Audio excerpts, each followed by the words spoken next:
past Monday, I joined the 1,000 pound club.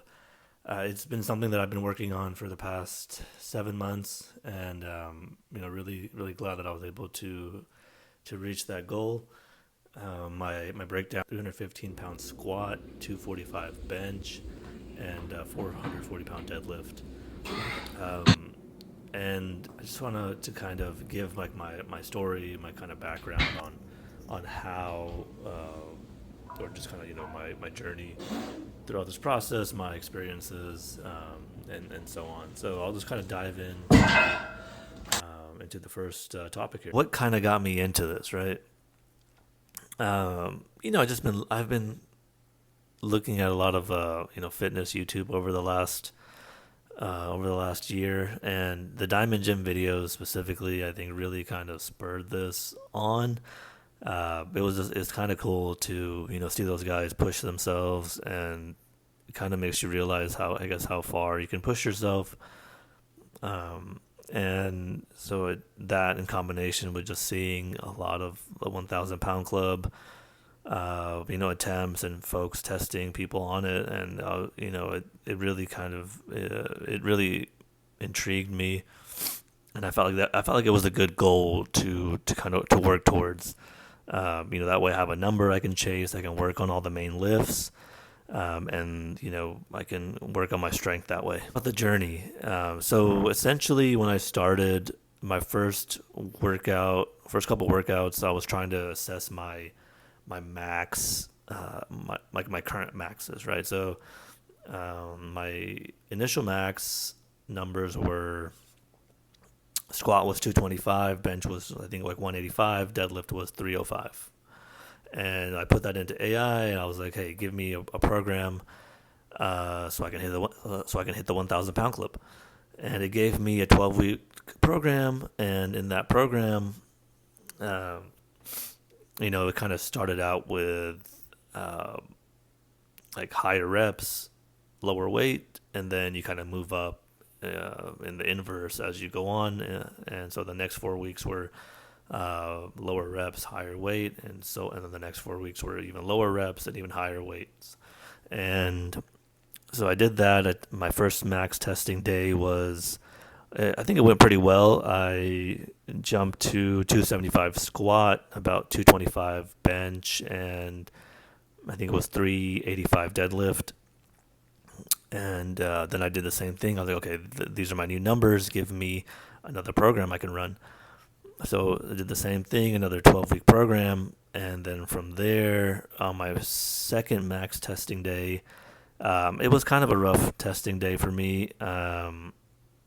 I did get to 315 squat, 235 bench, but then my deadlift just stalled. I could barely do 385.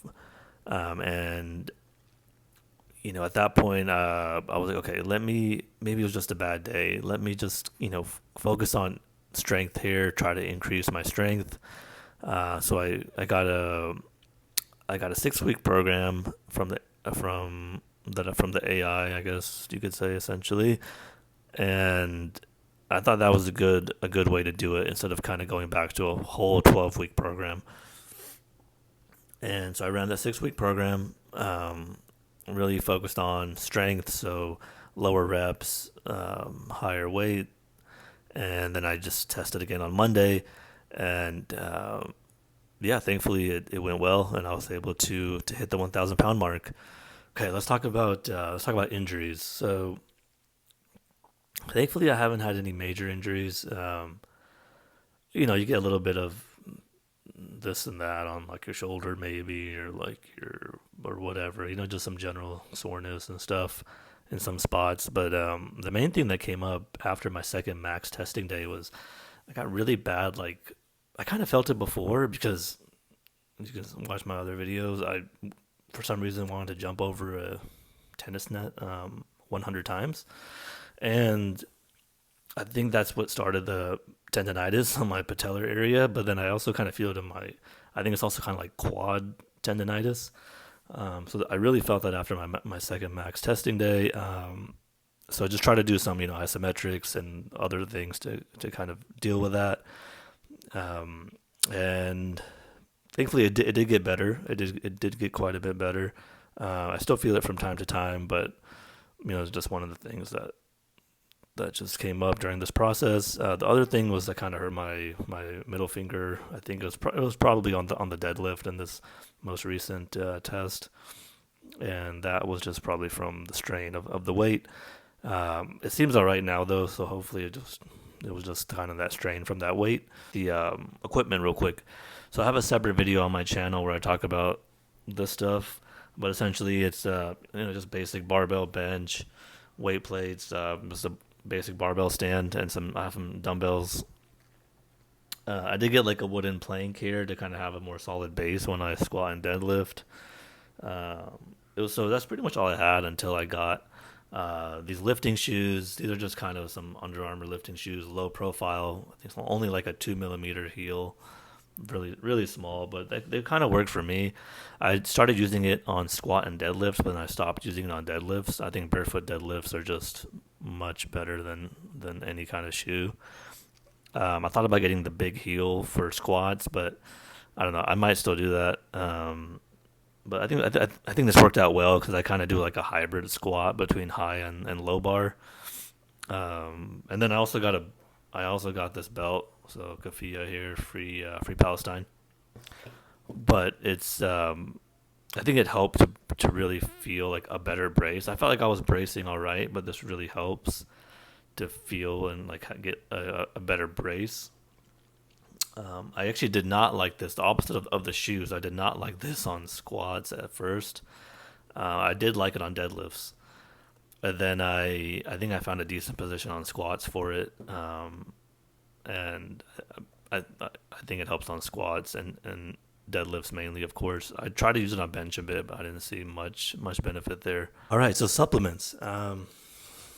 So I started with just protein powder.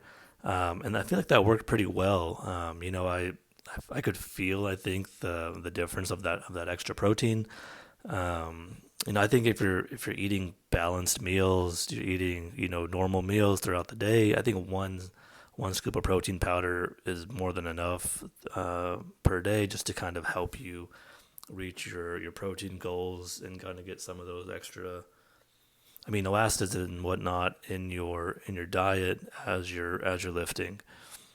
After my first max testing day, though, I was like, okay, I think I need to add in creatine, right? Of course, everybody talks about creatine. It's the most researched supplement, blah, blah, blah. So I added in creatine, or I stopped taking protein powder, and I started doing creatine. And I had taken it before off and on, but this time I took it consistently every day for over 3 months, about 10 grams a day, if not more. I didn't even put it in my coffee because people were like, okay, you can't put it in your coffee because it's not going to give you the maximal effect. So I was like, okay, fine. I want the max, benefit here. Let me not do that. So it was a grind just to take creatine.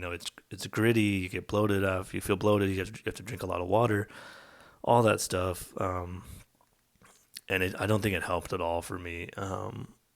Everybody has their own experience with it. But yeah, I don't think it helped. I don't think it helped me. And then I was like, okay, let me take this other thing that I have that also has some research behind it called HMB. So that's like it kind of promotes muscle protein synthesis. It prevents muscle breakdown. And, not to get too into this, but I'm South Asian, so, we don't really, I don't think our bodies are really able to build muscle that easily. Or we also carry like a lot of fat for different reasons in our bodies, and especially on our belly area. But yeah, so I was like, okay, let me try this. Maybe it'll help. And I don't know if it was me having trained for 6+ months now, or if the HMB really made the difference.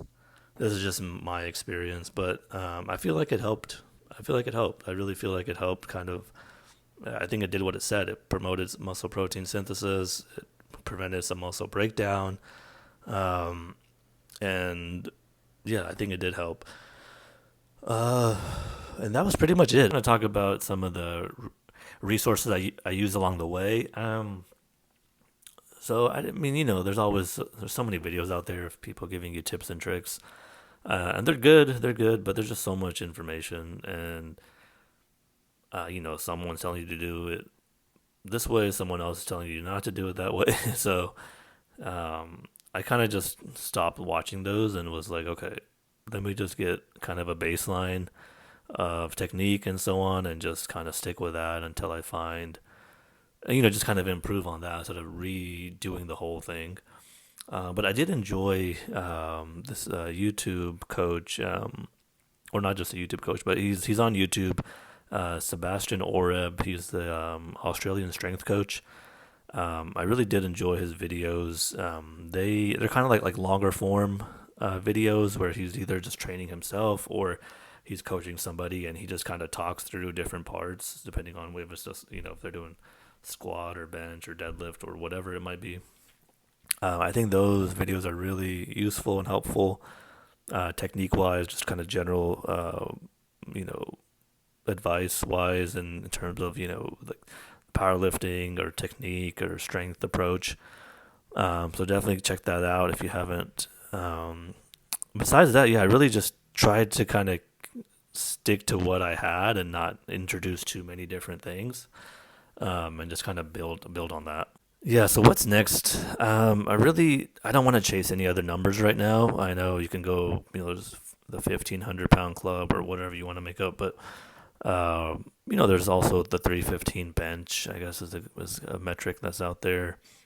There's all sorts of stuff, I guess. Body weight, strict press, overhead press, double body weight squat, all that stuff. But I think I'm just going to do like a general program, kind of more hypertrophy based, and just to really maintain my current level, and just kind of go from there. And yeah, just focus on that, and definitely add. I need to add in some more cardio into my routine.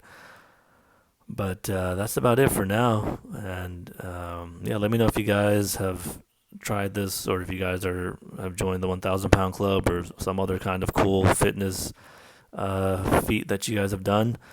And I'll see y'all next time.